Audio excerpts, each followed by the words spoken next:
Today, we'll be talking about Dr. Hawley Crippen, a doctor, ophthalmologist, and the first person to be captured with the aid of wireless telegraphy. Please note that we do work hard to research and get the correct information. However, if something is stated incorrectly, please comment down below and we'll make sure to fix our description. Dr. Hawley Crippen studied at the University of Michigan Homeopathic Medical School before graduating in 1884 from the Cleveland Homeopathic Medical College. After the death of Crippen's first wife, he began his practice in New York, where he would meet Corinne Turner, better known as Belle Elmore. Belle was a music hall singer who lived a very flamboyant and social lifestyle and held a very dominant and strong grasp over her husband. Around 1900, the couple would move to London, where Crippen would begin working in patent medicine.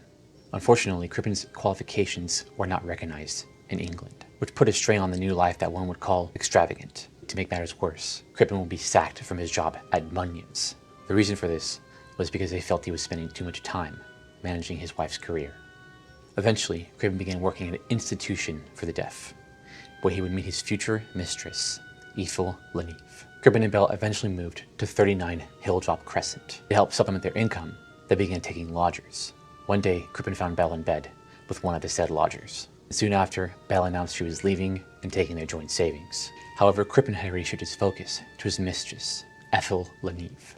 Monday, the 31st of January, 1910, the Crippens would have a dinner party with two friends whom would be the last to see Belle alive, as she berated her husband for not accompanying the guests to the toilet. As people began asking questions about Belle's sudden disappearance, Crippen began his first story, that she had returned to America. Second, he said she had fallen ill. And finally, he said she had died. Next, Crippen seemed to have a lack of common sense or finesse, as he allowed Ethel to move in to Hilltop Crescent and wear Belle's previous jewelry only a month after her death. Because of this, friends passed their suspicions off to police. The police eventually searched Crippen's house and found nothing, and he changed his story once again, telling Chief Inspector Dew that his wife had actually left him for another man.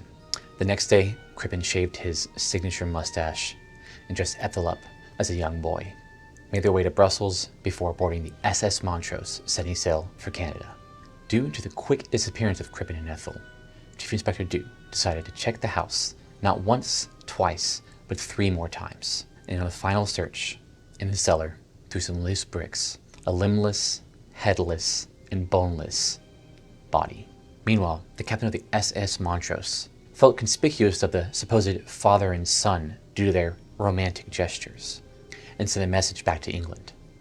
Chief Inspector Dew of Scotland Yard boarded a ship that would make it to Canada before the SS Montrose, and arrested the two upon their arrival. Had the couple decided to sail to the US directly, it's a possibility they would have never been caught, or at least prolonged the process, as Crippen was a US-born national, and the extradition process would have been rather long and arduous. In the end, Ethel was acquitted and Crippen found guilty, sentenced to execution, and hung. So what do you think? Do you think that justice was served? Do you think the body did indeed belong to that of Belle? Thank you all for watching our pilot episode. If you'd like to support the channel, you can do so on Patreon.